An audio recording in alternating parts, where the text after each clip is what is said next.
Shalom bien-aimés dans le Seigneur, grande est notre joie de nous retrouver au pied du grand roi pour notre méditation quotidienne. Nous sommes le mardi 12 août 2025 et nous vous saluons au nom de notre Seigneur et Sauveur Jésus-Christ. Pour notre méditation de ce jour, nous allons lire un texte dans la lettre de Paul aux Romains. Romains chapitre 8, verset 17, dans deux versions. La version Louis II déclare ceci. « Or, si nous sommes enfants, nous sommes aussi héritiers. Héritiers de Dieu et co-héritiers de Christ, si toutefois nous souffrons avec lui, afin d'être glorifiés avec lui. » Bible du Semeur nous dit, « Et puisque nous sommes enfants, nous sommes aussi héritiers. Héritiers de Dieu et donc co-héritiers de Christ, puisque nous souffrons avec lui pour avoir part à sa gloire. » Héritier de Dieu. Héritier de Dieu, tel est le thème de notre méditation de ce mardi 12 août 2025. Bien-aimés dans le Seigneur. L'héritage est ce qu'on obtient par voie de succession. L'héritage est à l'origine de bien de problèmes, malheureusement, bien de problèmes qui amènent parfois des membres d'une même famille devant les tribunaux. Et même dans certains cas, il y a des morts en cascade à cause de l'héritage. Par contre, il y a des personnes qui ne connaissent pas l'héritage, faute de parents nantis.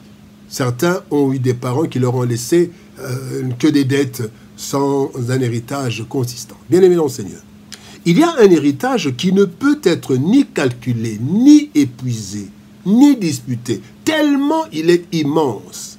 C'est l'héritage que Dieu lègue à ses enfants. Les chrétiens sont déshérités de Dieu.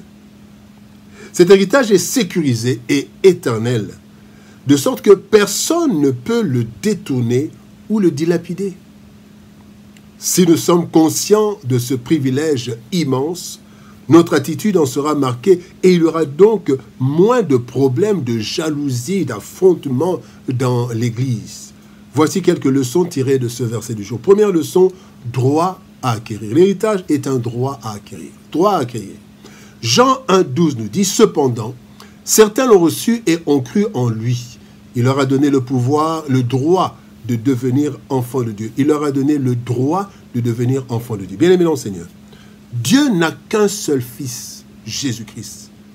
Fils unique. Jean 1,14 dit, « Nous avons contemplé sa gloire, une gloire comme la gloire du Fils unique venu du Père. » À notre naissance, bien-aimés, nous sommes tous des créatures de Dieu, à son image et à sa ressemblance.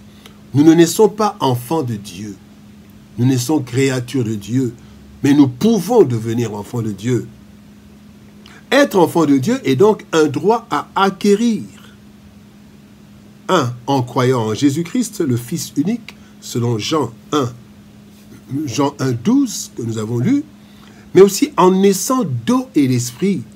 Jésus répond, « Je te le dis, c'est la vérité, personne ne peut entrer dans le royaume de Dieu s'il ne naît pas d'eau et d'esprit. » Jean 3,5, cela veut dire foi en la parole et transformation par le Saint-Esprit. Bien-aimés dans le Seigneur, devenir enfant de Dieu est donc un droit que tout être humain peut acquérir par la foi, c'est-à-dire connaître Dieu le Père à travers son Fils Jésus-Christ, selon qu'il est écrit, « Or, la vie éternelle, c'est qu'ils te connaissent, toi, le seul vrai Dieu, et celui que tu as envoyé, Jésus-Christ. » Jean chapitre 17, verset 3.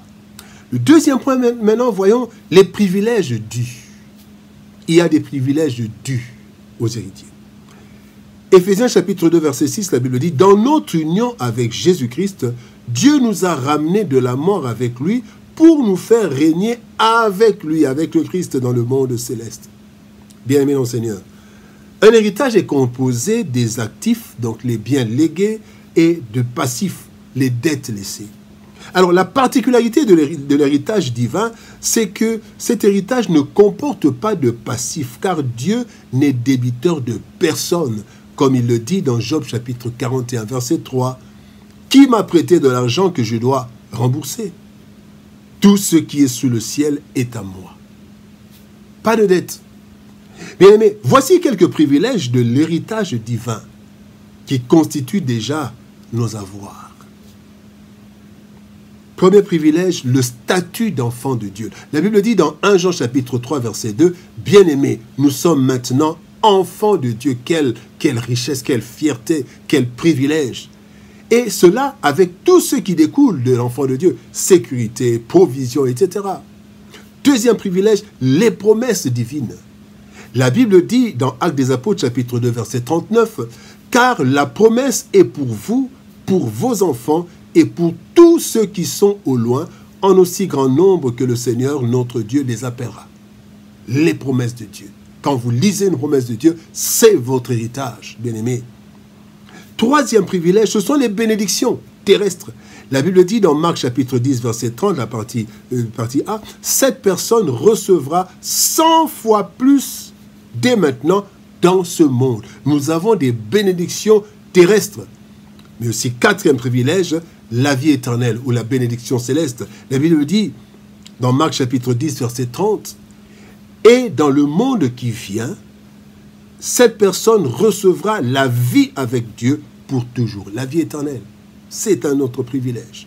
Bien aimé, nous n'avons même pas à rechercher ces privilèges, mais à les réclamer comme un droit et un privilège dû. Voilà pourquoi Christ dit, dans la prière de notre Père, « Donne-nous aujourd'hui notre pain de ce jour. » Donc, donne-nous ce qui nous est dû. Troisième élément, bien-aimé, troisième point, le code d'accès. Romains 8, 17 nous dit, « Héritier de Dieu et co-héritier de Christ, si toutefois nous souffrons avec lui, afin d'être glorifiés avec lui. » Bien-aimé, pour accéder à certains espaces privilégiés, il y a des codes d'accès, afin d'éviter les fraudes et les infiltrations.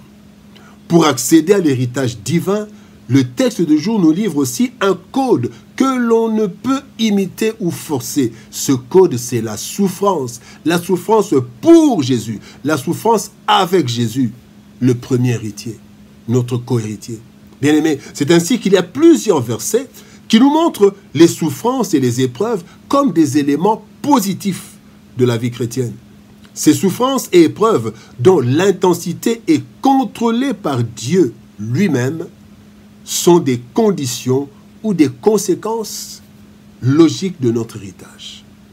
Marc 10, 30 nous dit, « Cette personne, en même temps, elle souffrira à cause de moi. » Philippiens 1, 29 nous dit, « Il vous a été fait grâce par rapport à Christ, non seulement de croire en lui, c'est une grâce, mais aussi encore de souffrir pour lui. C'est aussi une grâce. » Troisième verset, 2 Timothée 3, 12, « Or, tous ceux qui veulent vivre pieusement en Jésus-Christ seront persécutés. » Quatrième verset, Jacques 1, 2, « Mes frères, regardez comme un sujet de joie complète les diverses épreuves auxquelles vous pouvez être exposés. » Bien-aimés, la souffrance pour Christ est le code d'accès à l'héritage de Dieu, car nous partageons en quelque sorte la souffrance de Christ. Voilà pourquoi il est écrit dans 1 Pierre chapitre 4 verset 1, « Ainsi donc, Christ ayant souffert dans la chair, vous aussi, armez-vous de la même pensée, la pensée de la souffrance. » Bien-aimés, quel privilège être héritier de Dieu et co-héritier du Christ, fils unique de Dieu. Cela est un droit que nous acquérons lorsque nous croyons en Jésus-Christ. Et ainsi, nous connaissons et croyons en celui qui l'a envoyé, Dieu, notre Père. Ce droit nous produit des privilèges énormes, protégés par Dieu lui-même. Cependant, pour en jouir pleinement, il y a un code d'accès qui est la souffrance pour et avec Christ.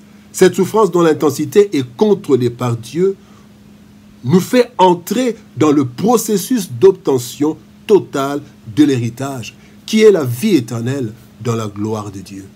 Nous sommes héritiers de Dieu, acceptons d'en assumer les réalités. Prions. Père de gloire, nous te bénissons et te rendons grâce. Toi, notre Dieu, notre Père, toi qui nous as légué un héritage merveilleux.